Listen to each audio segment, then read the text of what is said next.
Hey, Real Country listeners, KKIN FM 94.3 will be joining with the MLEC Energy Cooperative to broadcast their 2021 annual meeting today from Grand Casino Mille Lacs. Registration for the event will be from 3:30 until 5 o'clock in the parking lot of the Grand Casino Mille Lacs. The annual meeting starts at 5 o'clock, which will be live streamed at rjbroadcasting.com through Network One Sports and also heard on homegrown local radio, KKIN FM 94.3.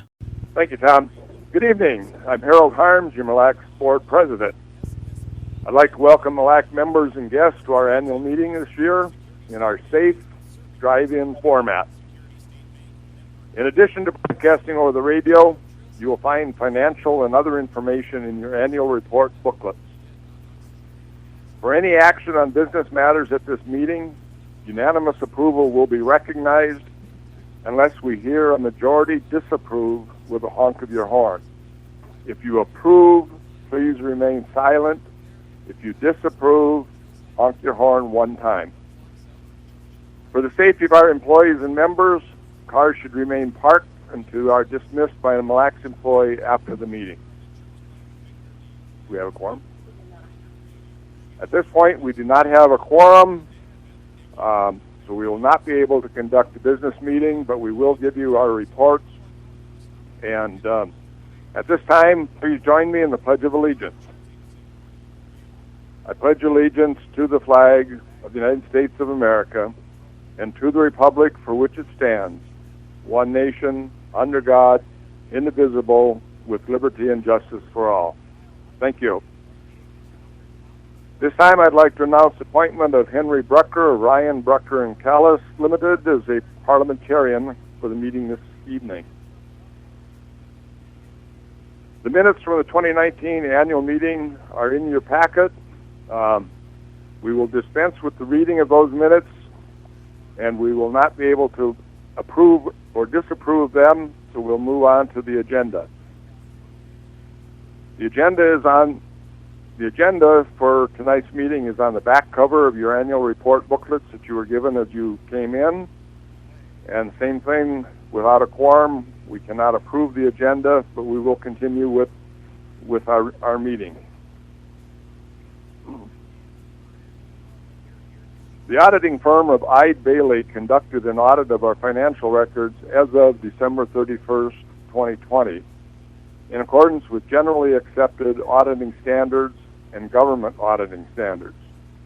In their opinion, the financial statements presented fairly reflect the financial position of Mille Lacs Energy Cooperative. The full report can be seen at the Mille Lacs office, and again, without a quorum, we cannot approve the audit report, but if you're interested in seeing the full report, stop in at the office and we'll gladly let you see it. At this time, I'd like to acknowledge those that are in attendance. I'll start with the Mille Lacs Board of Directors. From District 1, Barb Welty. From District 2, Carol Punt.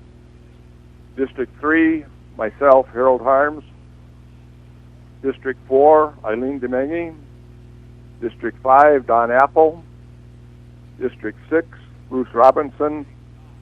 District 7, Mike Green. Other director candidates, District 6, Leo Offerman. District 7, Brian Paseric and Tom Dickner.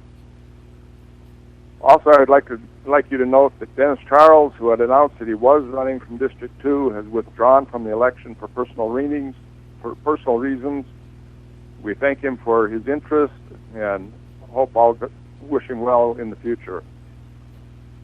The Mille Lacs management team that is here: Sarah Crone, our CEO; Stacy Clough, Technology Manager; Shelley Defoe, Billing and Member Services Manager; Bill Fillion, Operations Manager; Lincoln Messner, Accounting and Finance Manager; Mary Ward, Human Resources Manager. Others that are here is Deborah Shute, our Executive Assistant, and all of the employees that you've seen directing you, getting you registered. I really thank all of them for their extra work. We appreciate it. We also thank any former board members or former employees that may be in attendance today as well. Our election judges today are Shelley Defoe and Lori Packer, who are counting the ballots received today and will add them to the votes received by mail and online for announcement of final results later in this meeting. Can't say enough but special thanks to Grand Casino Mille Lacs and their staff for hosting our annual meeting. Also, thank you to Tom Martin from KKIN for broadcasting our meeting. Without them, holding a safe drive-in meeting would not be possible.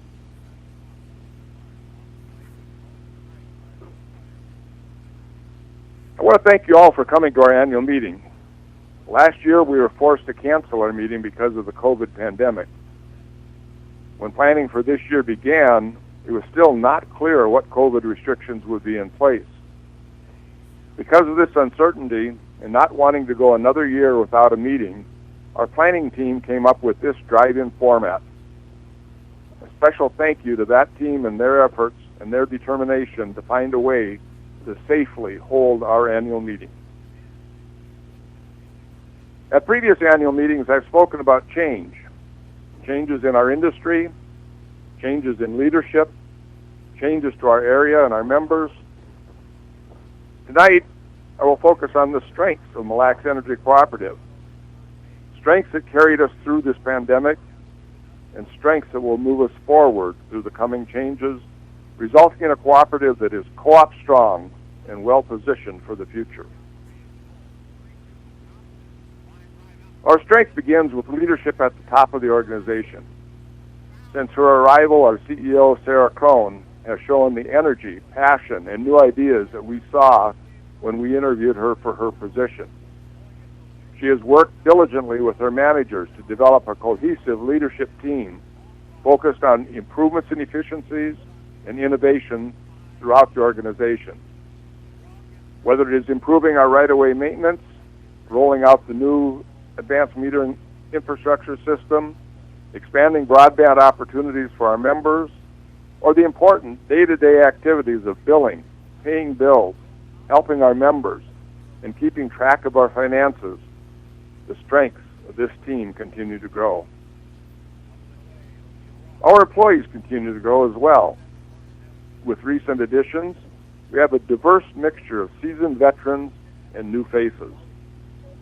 This mixture brings new ideas, coupled with experience, that ensures our members get the best products, services, and care that they expect and deserve.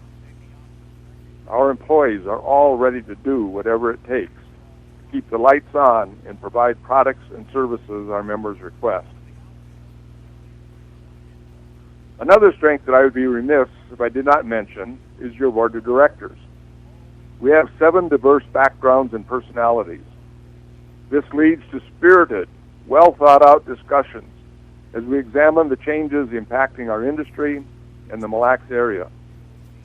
The one commonality amongst all 7 is their commitment and concern that all decisions we make are in the best interest of you, our member owners. We attend state and national meetings and take continuous education and training courses to stay abreast of the industry. We review and discuss governance videos to deploy the best practices of governance and transparency. Our power supplier, Great River Energy, is another strength. Because of COVID, we chose not to have a GRE representative speaking tonight. Instead, we have included remarks from David Saggio, CEO of Great River Energy, in the packet you received. His remarks discuss the precautions that GRE implemented to continue to provide safe, reliable electricity during the pandemic. He also discusses the financial performance they were able to achieve during this time. Suffice it to say, the financial strength of GRE bodes well for Mille Lacs well into the future. Finally, our financials are a tremendous strength. Our equity is in the ranges we require by policy and enable us to repay patronage each year. The financial ratios that our lenders look at are strong and well within their acceptable ranges. We have enough cash and short-term resources to weather significant service disruptions such as storms. So there you have it. the strengths of Mille Lacs Energy Cooperative. There are many others, all in place to continue providing the affordable, reliable electricity and related energy services and products that you need to grow and prosper. Strengths moving forward in this ever-changing energy world to be your trusted energy partner now and well into the future. We are Co-op Strong. Thank you for attending the 2021 annual meeting. At this time, I'd like to call on your CEO, Sarah Crone, for her report. Sarah, take it away. Thank you, Harold. Good evening, everyone, and welcome to your annual meeting. I want to thank all our members for taking time to participate in this very important process.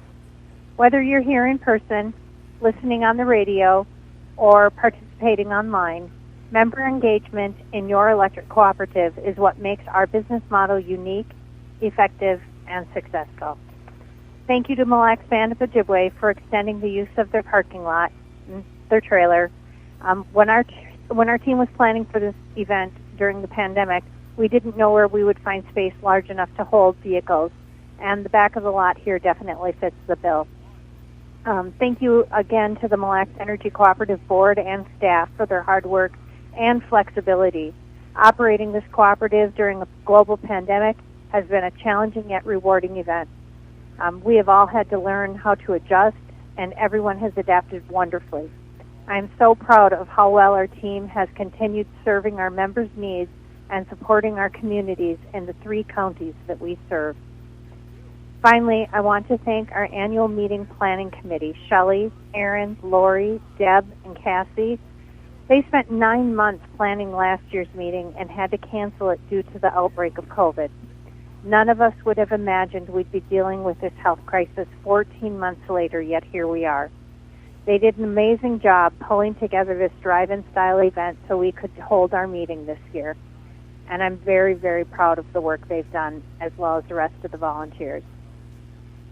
I'm entering my 3rd year as the CEO here at Your Energy Cooperative. Many plans for the last year were pretty much set aside to deal with this global crisis that reached into our communities. Safety and compliance were heightened, and we updated and executed the MLEC Emergency Response Plan accordingly. Our business operations literally changed at the whim of the White House, the Centers for Disease Control, and the Minnesota Department of Health, not to mention the governor's office. As edicts came down from these and any other entity, we had to change our protocols at a moment's notice to comply with state and federal requirements. There was no playbook. Nonetheless, we managed the pandemic's realities and repercussions day by day. Our employees were our top priority. We worked with our legal consultants to ensure that they were fully compliant with our employees' rights. We kept the facility clean and safe for those who stayed in the office, and we properly handled positive COVID-19 cases among the MLEC staff to keep other MLEC employees safe from spread. It was quite an adventure, let me tell you. We did everything we could to avoid a potential financial crisis sparked by the global health crisis. With reduced electricity sales and members out of work, the MLEC management team critically assessed controllable costs. We immediately reduced right-of-way maintenance spending, as it is the single largest controllable cost at MLEC. The management team also took creative, critical steps with internal cost containment, assisting members with billing and financial support, and securing the payroll protection loan program. We also got loan forgiveness. All of these actions helped keep all MLEC staff employed during the pandemic and helped end 2020 in a strong financial position. In fact, we retired a record amount of capital credits in recent history, returning more than $832,000 to our members. We were also able to announce a 2nd consecutive year of stable member rates. Throughout this crisis, our commitment to our communities and our members has remained strong. Uncertainty and need were at new highs, and we continued to collectively contribute time, resources, and money to our local schools, food shelves, and businesses. Additionally, in 2020, MLEC donated nearly $50 $600,000 to local charities and organizations through Operation Roundup. Now, the crisis, one of the biggest threats in our cooperative's 80-year history, is waning. We adapted, learned, acted, and survived. And we were reminded that we can do difficult things when we do them together. I've been entrusted as your cooperative's leader to do more than simply help the business survive. And I ask, how can we do more than benefit our members? How can we strengthen our organization to effectively serve Aiken, Crow Wing, and Mille Lacs counties? How can we provide our employees a safe, healthy, and efficient working environment? In short, what does this business need to thrive now and in its next 80 years?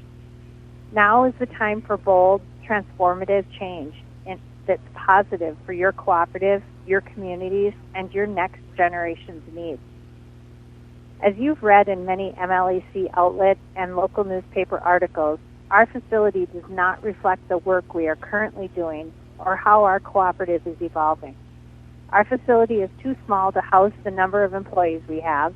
It is ineffective to operate the technology of a modern office space, and it has limited storage for the number and types of fleet and equipment kept here today. Times have changed since Mille Lacs incorporated 80 years ago. Then we were simply providing energy to light a barn. Today we are connecting rural Minnesota to the rest of the globe. We serve 3 counties with safe and affordable electricity, and we are also growing a true gigabit high-speed fiber internet business. Consumer demand for our expanding offerings is growing. Currently, we cannot keep up with the demand for satellite internet or emergency backup generator installations. And our offerings won't stop as we continually look for new products and services that will help our rural members live more comfortably and productively. To put a finer point on it, not only is the existing facility inadequate for our needs, but it's also literally crumbling down in places. The electrical system is woefully inadequate for the technology required in a modern office building. We currently run extension cords throughout the building to keep office equipment up and running. We need to replace a heating and cooling system that is cobbled together a central system, a plenum system, room storage units, mini splits, electric baseboards, and multiple freestanding plug-in heaters. The plumbing system has multiple issues, most concerning our floor drains backing up and water pressure problems. Just today we had repairs on the septic system yet again. If renovations were to begin, we would be required to meet up-to-date building codes, including testing and installation for ADA compliance and the installation of sprinkler systems. Due to the era of the building, a full hazardous material assessment would need to be completed to determine what contaminants are in the building prior to necessary upgrades being completed. Wetlands to the north of the property are causing buckling of the cold storage building, literally rendering it structurally unsound, according to independent engineers. As if any of this on its own wasn't bad enough, the Minnesota Department of Transportation came to us in 2019 to let us know it will be closing both driveways off Highway 169 in 2022. It will also be taking 20 feet of our property boundaries on the south and west side. Not only will this require major reconfiguration of our driveway and parking situation, it will also require us to figure out how to turn semis around in the same areas that we currently have severe wetland concerns. We engaged Woodseth, a full-service architecture and engineering environmental firm out of Brainerd, to analyze the state of our current facility and perform a feasibility study. After that, we asked them to determine our options. Could we remodel our existing facility? Could we build a new building on our existing site? Or should we simply build a new building on a new site? The board management team have been working together to see how these 3 options would fit with our current and future needs, the needs of our members, and the 3 counties we serve, and the needs of our employees. After an in-depth analysis, it was determined that we needed to invest over $2 million in the existing facility just to stay in the building. This does not include the upgrades or additions to bring the building up to code or expand it to fit our needs. putting millions of dollars into a 1960s era building just to bring it to square took option 1 off the table. That brings us to option 2. Could we build a new building on the existing site? We would need to build a new facility in phases to keep our employees in the existing building. With the layout of the existing property, the Minnesota Department of Transportation taking 20 feet of property on the south and west, and wetland concerns on the north and east, we really start losing a lot of options on the existing property. We used a very simplistic drawing that WoodSeth created with existing needs and minimal growth taken into consideration. We also looked at the needs of both a modern-day office equipment along with the necessary trucks and operations equipment. No matter how we structured the plan, we encroached on the new Minnesota Department of Transportation setbacks and run into the wetlands with which we currently have major concerns. Additionally, the project would leave future generations of MLEC's Board of Directors, managers, employees, and members with no room for growth or enhancements as their electric cooperative continues to grow and change over the years. That leaves us with option 3. Should we build a new building on a new site? WoodSeth, the engineering firm Bolton & Mank, our Board of Directors, our management team, many MLEC employees, and even some MLEC members that took time to review the study or speak with me, believe that after weighing all the facts, the answer is yes. Approximately 1 year ago, MLEC's Board of Directors gave me the directive to begin looking for land on a potential operations facility. In an attempt to stay somewhat centrally located and with ready access to the bulk of our membership, I was looking inside Aiken County, along Highway 169. That alone narrowed down the search for land. Because we do not provide electric service inside the city of Aiken, that is served by Aiken Public Utilities, we needed to be located somewhere outside of Aiken city limits. Our current facility is on 20 acres, so I knew we needed a minimum of 20 acres. And because 51% of Aiken County is jurisdictional wetland, finding an appropriate site was even more difficult. I had several realtors, private citizens, board members, and employees looking for land. MLEC made several attempts but did not secure a single piece of land. As you know, MLEC serves many cities in 3 counties. If you look on a map and you see the swath of lakes along the northwest side of MLEC, that is where 65% of MLEC's members are located. In September of 2020, during the pandemic, I found a house in 40 acres on high ground on Highway 69 just south of the Joint. The opportunity was too good to pass up, so MLEC purchased the property. The purchase was for $450,000, and just last week we were able to sell the house in 7 acres for $400,000. According to our realtor, the buyers are extremely happy with their purchase and are excited to have MLEC as a potential neighbor. The land is zoned agricultural, and it was once a working farm. Contingent on the original purchase, we did get a conditional use permit from Aiken County to build an operations facility. Just this week, we got approval from the Minnesota Department of Transportation to put a turn lane and driveway into the property off Highway 169. At the time all of these decisions were starting to be made, interest rates were around 1 to 1.5%. Right now, they are at 2%. Last year, interest rates were around 4 to 5%. If we can borrow money in the 2 to 3% range versus the 4 to 5% range, that can literally be the difference between MLEC building a multi-million-dollar facility with a minimal to no rate increase, or waiting 5 to 10 years when the decision to build a new building is forced upon us and a major rate increase will undoubtedly be required. Now you know everything that's happened since September. We have not contacted an architect. We have not contacted a builder. We do not know for certain how much a building is going to cost. We needed to jump through a lot of hoops before we could even think about those things. For example, if we couldn't get a conditional use permit, we couldn't buy the land. If we couldn't get a driveway permit, we couldn't call an architect. Things must happen in a logical order to make the best use of cooperative resources. And if for any reason we decide not to move forward with the project altogether, we can simply sell the land with road access and still have a good investment for MLEC and the membership. Please keep your eye on the monthly newsletter and for building updates. If you have any questions, go ahead and call the office. Once again, I appreciate you all taking the time to come here tonight, and I'm going to turn it over to Lincoln Messner for our financial update. Good evening, ladies and gentlemen. My name is Lincoln Messner, and I am the Accounting and Finance Manager for MLEC Energy Cooperative. I'll be going over the financial statements for the year ended December 31st, 2020. When you registered for the annual meeting today, you should have received the financial report.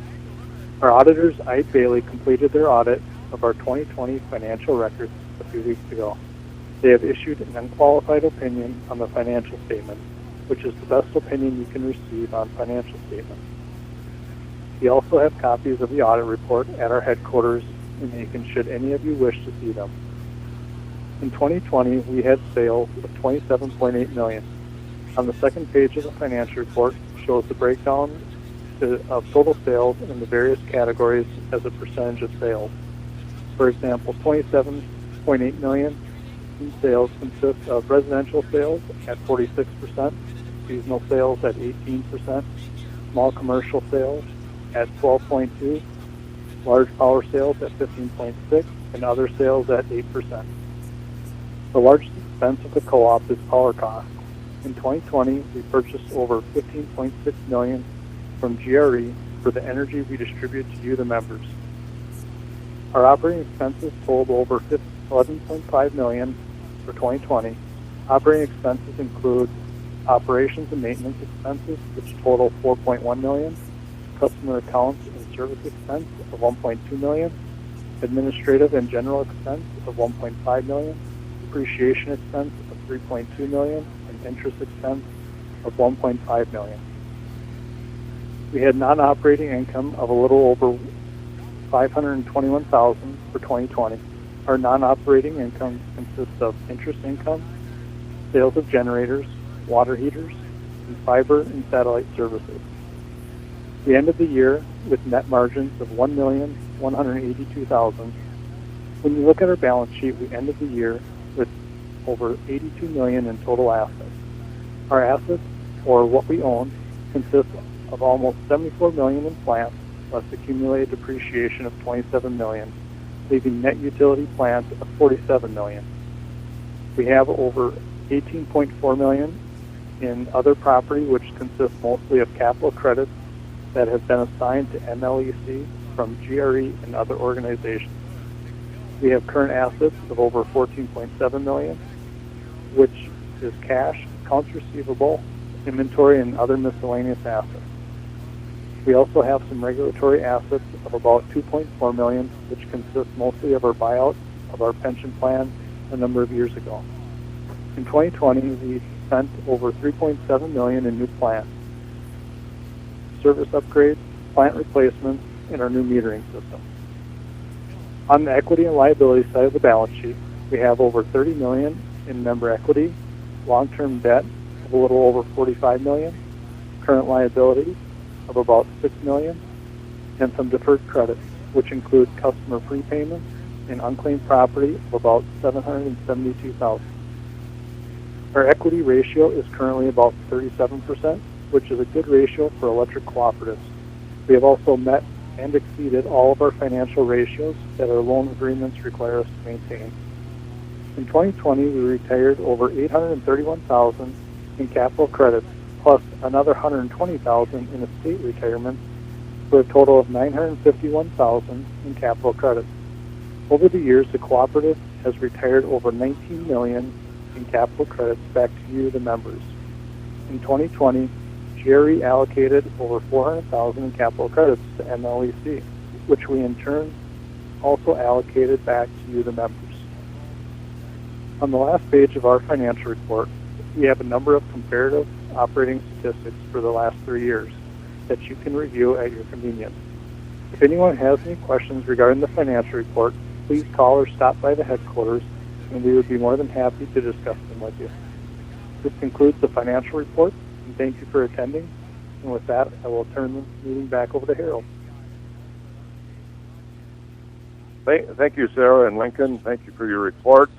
Just confirming what I said, the strength of our co-op is strong, and both Sarah and Lincoln have confirmed that. At this time, I'd like to call on Henry Bucker to announce the election results. Henry, are you ready? I am. Thank you, Harold.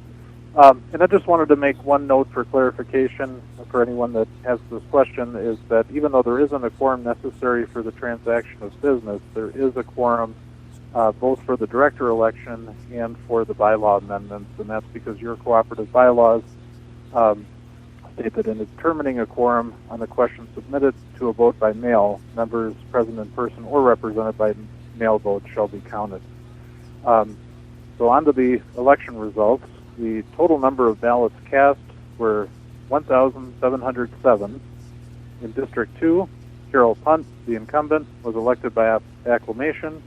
As Harold mentioned, Dennis Charles had withdrawn his name for consideration as a candidate. In District 5, Donald Apple, the incumbent, was elected by acclamation. In District 6, Bruce Robinson, incumbent, received 888 votes. Leo Offerman received 738 votes. Bruce Robinson, incumbent, was elected.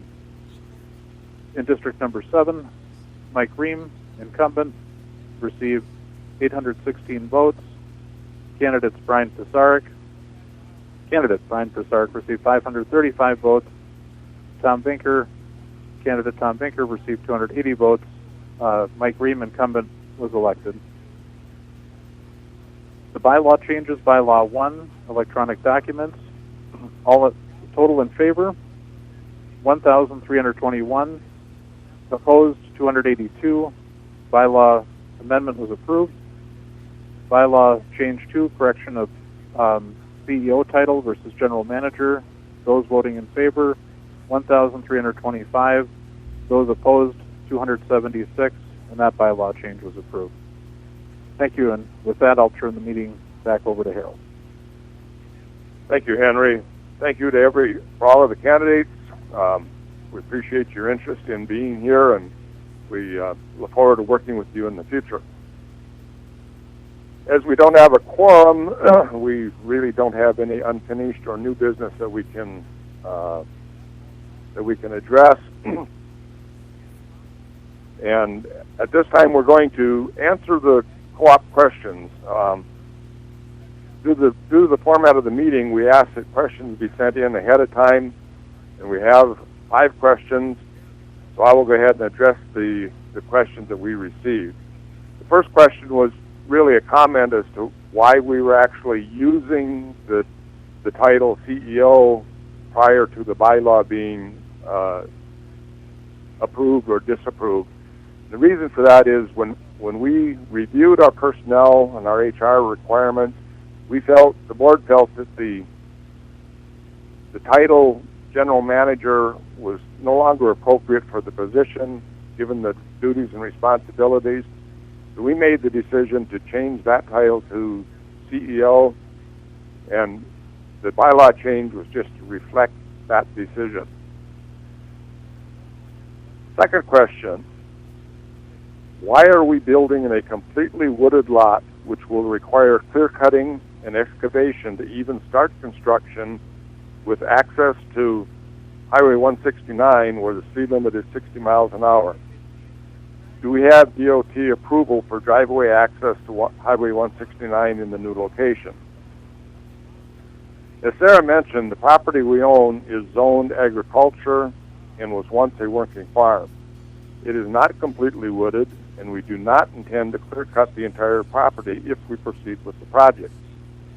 The conditional use permit requires buffers on all sides of the property boundaries, and that requirement will be upheld.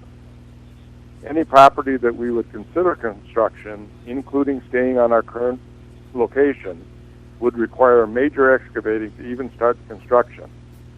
Our current property is on Highway 169 at a 60-mile-an-hour speed limit, so there's no difference in the approach. Just this week, we received the signed permit from DOT giving us the approval for driveway access on Highway 169 to the new property. Second question, how much bigger is the new office maintenance building, and why not build in phases and construct on the current location where the solar panels are? Do we even need a bigger office with many office workers able to work from home with high-speed internet? We're not going to give a firm number on how much bigger the new operations facility could be because as we've indicated, we have not yet talked to an architect and do not have formal plans. Any numbers could be subject to change at this point. In the drawing Woodseth created for the option 2 approach, could we build a new building on this existing site? It did include construction in phases and taking the solar panels down. One big lesson we learned through the pandemic is that we are a member-focused business, engaging with the public on a routine basis. Additionally, much of our work is hands-on office work that requires teamwork across departments. We are not an organization that intends to have a remote workforce as part of its long-term strategic planning. Third question, how much energy is produced from the solar panels located outside of the MLEC building in Aiken? How are they supposed to generate power when they are covered with snow throughout the winter months? The solar panels located outside the MLEC building are owned and operated by our wholesale power provider, Great River Energy.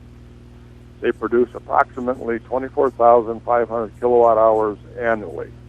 That is roughly the equivalent of the energy needs to power 2 homes for 1 year. That local production offsets what GRE would need to purchase from the energy market. We do not clean them off for 3 reasons. First, it is a demonstration system. GRE installed 20 systems exactly like them across the entire state, and they are tracking the results of them to see how they perform at different latitudes and different weather conditions. Clearing them interferes with GRE's metrics. Second, the system is installed like a series of W's hooked together. With several feet of snow on the ground, it is virtually impossible to get under the panels, get between them, and clean them.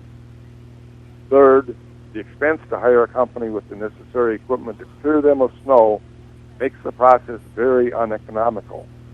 Believe it or not, they are still generating some energy even when they are covered with some snow. Number 4, I think that MLEC should look into a large-scale solar farm to be able to generate our own electricity versus paying someone else for the energy.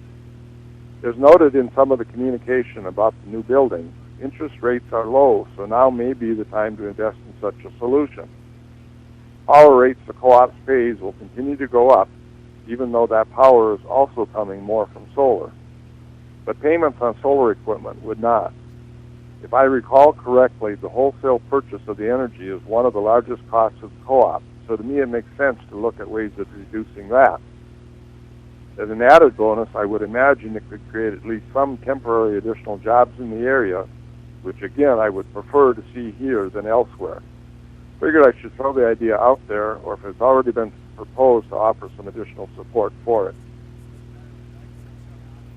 This question makes some excellent points. Over 60 cents of every dollar you send to MLEC goes directly to Great River Energy for our wholesale power bill.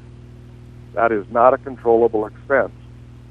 It is also important to remember that our relationship with Great River Energy is more than just that of a vendor and consumer. They are a cooperative, and we are one of 28 member owners of GRE.